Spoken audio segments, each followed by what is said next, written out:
mag-address ani ng mga issues, luwi kayo siya. Luwi yun kayo siya kung siya lang.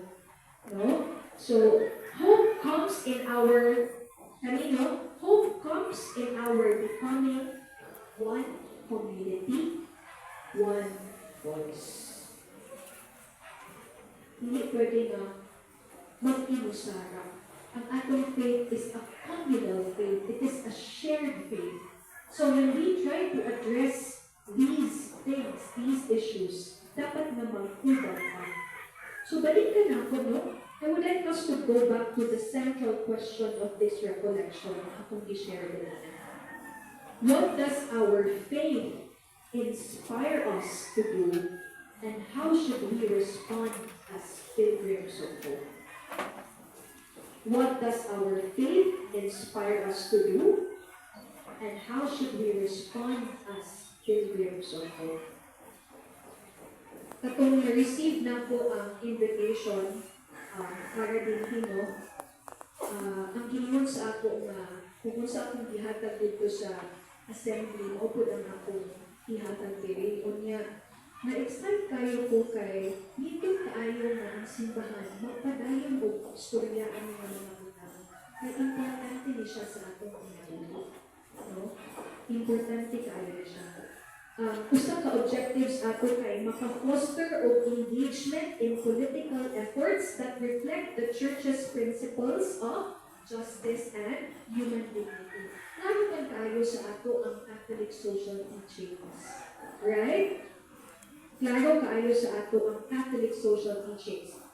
Human dignity, respect for human life, no? So, ang simbahan gatawag po sa ato, ato po ng puwilan, no? So, kani, foster engagement in political efforts that reflect the Church's principles of justice and human dignity.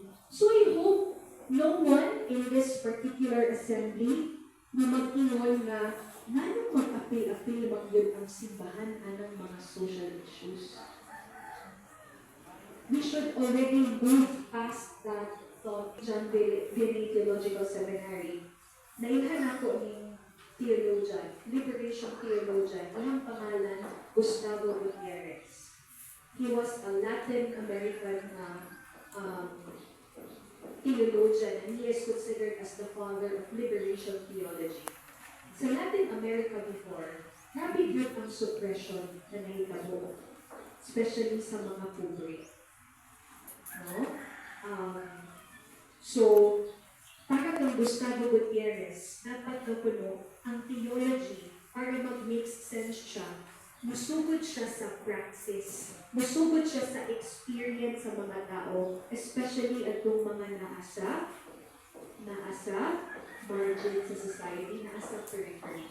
Hinap ka mag-theologize, kanang concrete kaayo na experience sa mga tao. Concrete kaayo nga mga struggles. Di na mag-make sense ang imuhang pagtuon, no, aning theology. Ngano man nga mag-involve ng yun. Not everyone who is socially and politically involved is a Christian. Correct? So, dili tanan nga socially or politically involved kay Kristiyano. Na may mga socially or politically involved na dili Christian, lahi ang pinapagtuon, no? Or napagani mga atheist, no? So, dili necessary na kaning mga active kaayo sa social or political engagements, mga Christian sila. Pero, but someone can hardly call himself a Christian if he or she is not socially and politically involved. You can hardly call yourself a Christian if you are not socially and politically involved. Kaya part na sa tawag sa ato. Wala man tagitawag nga mag-rally dito, no? Dili man na. Ang tawag sa ato na makiglambit kita, mag-think ka collectively of a solution that will help address the issues that our society is facing. We should remember that when the church speaks out in social and political questions, she is not meddling in other people's business. Kay kinsa man ang simbahan. Kita. Kita man na. Okay? Kita na. Kita ang simbahan. Walay other people kay kita man na. Alright? So, if the church speaks out in social and political questions, she is speaking out for us. She is speaking out for us. Inspired by the gospel, ang simbahan makes herself the advocate of the most primordial rights of human persons and human communities. Imunani ang liberation theology sa una. Tingog siya at itong mga walay tingog sa society na na-oppress, no? Tungod sa tagubod. The church does not want to gain power. Di ba siya gusto nga magilabot siya tungod kaya ilahang overpower ang government? No. Ga-involve ang simbahan, ga-tingog siya o social o political issues. Tungod kaya para po na sa katawhan sa simbahan. Para po na sa ato. It is her right and duty to speak out whenever injustice endangers social life. Pag na ay injustice, bitingod yun na ang simbahan. So, di ka masukot sa atong mga church leaders kung makiglang bigit, makig-involve nila sila, no? Pag na ay social or political na mga problems. O kay kita man, each of us here is the church, kita ang simbahan. It is also our right and duty to speak out whenever we see an injustice in the lives of our fellow human beings. That is the call. Pero, natapod niya akong pero, no? Kinahanglan na ko i-admit na pag maghisgot na gani o politics, naiuban sa ito nga, dili comfortable. Pag maghisgot na gani o politics, mara o muatras ka kay kapoy man ang politics, gubot man ang kaayo.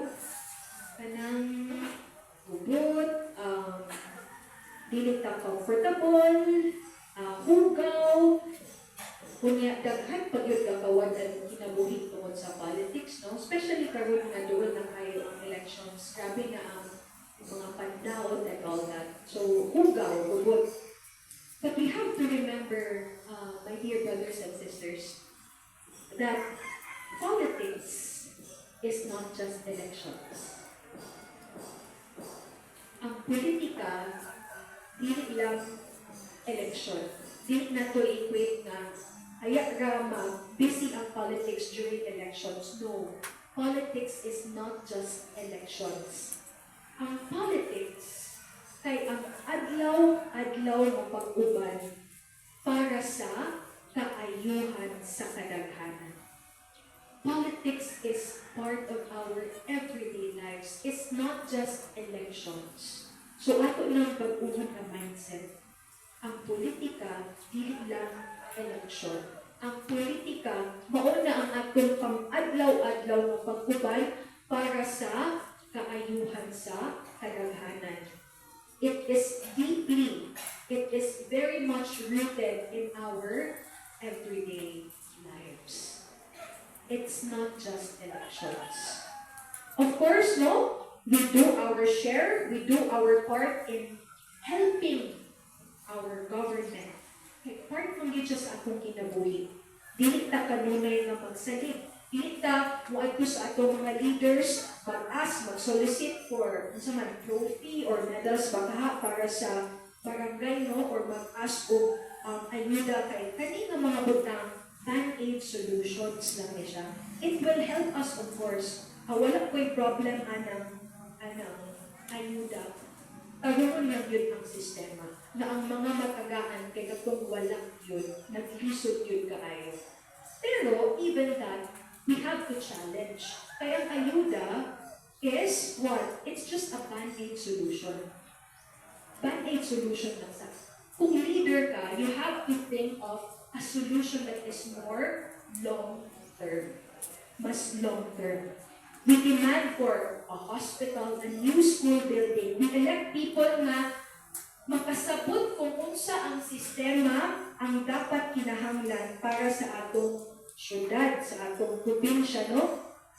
Kitang tanan mismo, mutabang punta sa pagsunod sa kung unsa ang i-implement, sa pagbantay na tanan ni para sa kadaghanan o dili lang para sa pipila kaning mga projects na himuon. So, importante kaayo nga naanak ng consciousness na ang politika dili lang na siya elections pero part na sa atong everyday na kinabuhi. Mao nga we are invited to take part. But all of this entails our everyday engagement. Everyday engagement. Muna nga kapoy yun. Especially kung mag-imusara ka. Nanakay advocacy, pero mag-imusara ka. So you have to ask yourself, are you political every day of your life? Political ba ka every day sa imong kinabuhi? Grateful lang po ko kay nagkagaan sa yun o opportunity na makahisgot no aning social transformation. Kay dili na to pwede mas-separate kung first part sa atong recollection kanina nga nangamusta ko sa inyo ha, aning second part sa atong recollection. No? Kanina yun na ang flow. Kung sa imong personal faith, dapat mo-translate siya aning imong communal na faith and participation in the everyday events of your life. Ug hopefully, no, ma-rethink na to atong definition of politics ug makita nato mawala ang atong discomfort every time mag-isgot og politika. Kay kita tanan, political ta as simbahan, political ta kay kita ang nasod. Kita ang simbahan, kita po ng nasod. But we really have to do this together, just like what I emphasized earlier. We will have to walk on faith together, and as we work towards that ideal, gumitan nato tanan, we hold ourselves and everyone accountable.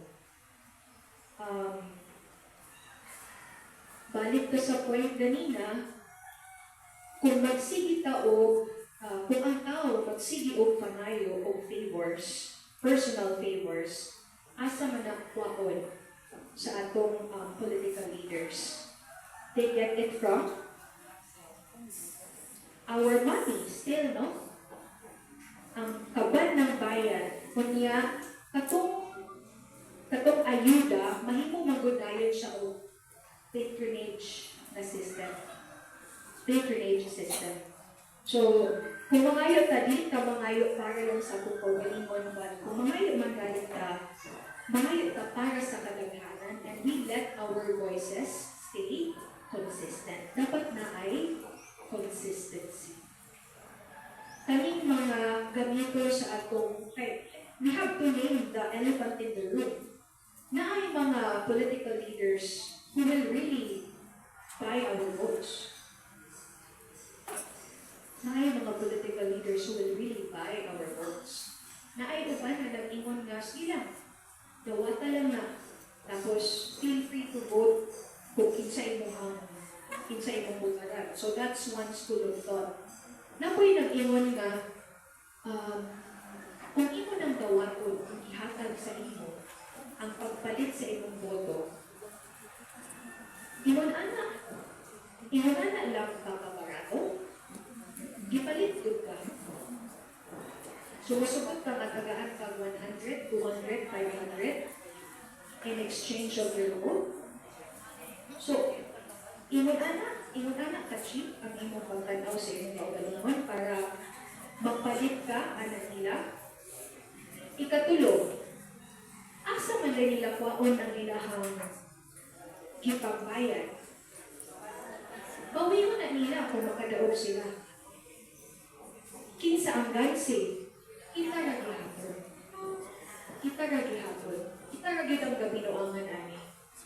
Muna nga importante na matan-awan na nato nga mga aspect, no? Kay again, politics is every day of our lives. It's not just elections. Kung unsay mahitabo na resulta sa elections, kita ang mag-benefit or mag-suffer tungod sa result sa election. So, ato yung pamalandungan.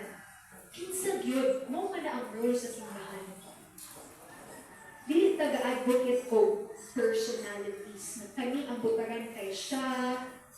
For example, kay siya si Bishop Raul Dael. So, kay kaila ang mga tao sa iya siya ang butaran. Nabutar ka tungod sa qualities na atong gipangita sa usa ka leader. Kung ang usa ka kandidato na-meet ang katong qualities na atong ipangita, transparent, naagay kasing-kasing para magtabang sa uban, yung nakita nimo nga murag kani nga kandidato na siya ani. Then you vote for that candidate. Dili kay nibutar ta tungod kay siya si Kuan, no? Kung mo magid na ang atong tendency. Also, again, am I political every day of my life? And another question. Okay, kung kung gusto kang mahimong good Christian, you have to be a good Filipino. So, ask yourself, are you a good Filipino? Are we good Filipinos? Maayo ba ta nga mga Pilipino? During Jesus' time, ang political was religious law. And so, kung to criticize and hold the Jewish leaders accountable was a political act. No? So if you want to be a good Christian, you have to be a good Filipino. So again, are we good Filipinos? Or are we only protective of our family, even if it means hurting the bigger community? As Pope Benedict beautifully said, this time Pope Benedict, the more we strive to secure a common good corresponding to the real needs of our neighbors, the more effectively we love them. Yan ang giingon sa Caritas in Veritate. The more daw ta manikamot para makasecure kung unsa ang maayo para sa kadaghanan nga nagka-correspond sa kung unsa ang ilahang mga needs, unsa ilahang panginahanglan, the more effectively daw we are able to love them. Because at the end of the day, maunag-yun na ang tawag sa ato sa Ginoo, that we are able to love our neighbors, that we are able to love other people. Pero ang kanang pag-igugma, dili lang na siya, I love you, dili lang na siya istorya. Ang pag-igugma dapat buhaton. Dapat makita sa imuhang action. Dili na istorya lang, dapat. You have to make an effort to manifest that love through your deeds. So the Jubilee reminds us that the goods of the earth are not destined for a privileged few, but it's really for everyone. And every day of our lives, dapat mo strive ka na makuha na nga justice, economic justice, political justice. And so let us sustain hope as the constant companion that guides and steps toward that goal. Again, we go back. I am already on my second to the last slide. We go back to the question I posted earlier during our recollection. What does our faith inspire us to do, and how should we respond as pilgrims of hope? Ang tubag na klaro kaayo, no? Apparent kaayo all throughout the points this morning is for us to become tangible signs of hope for all of our brothers and sisters who experience hardship of any kind. Ang tawag sa ato, mahimot ang tangible signs of hope. Pag mahimot kag tangible, kanang mabatik, magulitan yun. Tangible sign of hope. Pinaagi sa imong kinabuhi, pinaagi sa imong again, pakiglambigit, pakig-relate with other people. Kung mismo, no, ang iyong pagkatao, usap ka tangible na sign o pilgrim of hope. Mauna ang tawag sa ato to become tangible signs of hope. Na kung makakita sila sa imuha, musulod ka sa pastoral center, musulod ka sa simbahan, ganahan ng mga tao na magduol sa imo. Kaya kung sa imo, gatahatag po sila o dakong paglaom sa ilahang kinabuhi, despite the challenges that they are experiencing.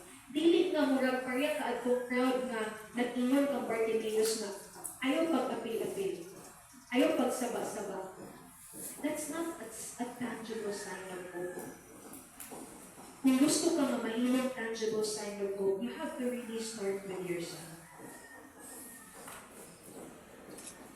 Mutabang ka, maghatag ka sa imong panahon, magserbisyo ka, kaya kung makakita ang mga tao, anang imong kabuutan, anang imong kamangyatagon, anang imong pagiging responsible as a leader of this parish, daghan kag ma-inspire.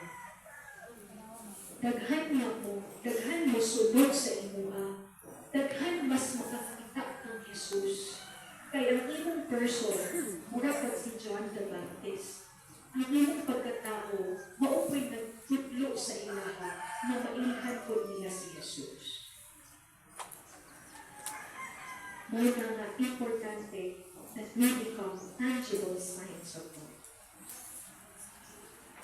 Akong mag-end ko with this quote from the official document, Spes Non Concundit, that proclaimed the 2025 Jubilee year. Ako lang yung basahon to also end our reflection this morning.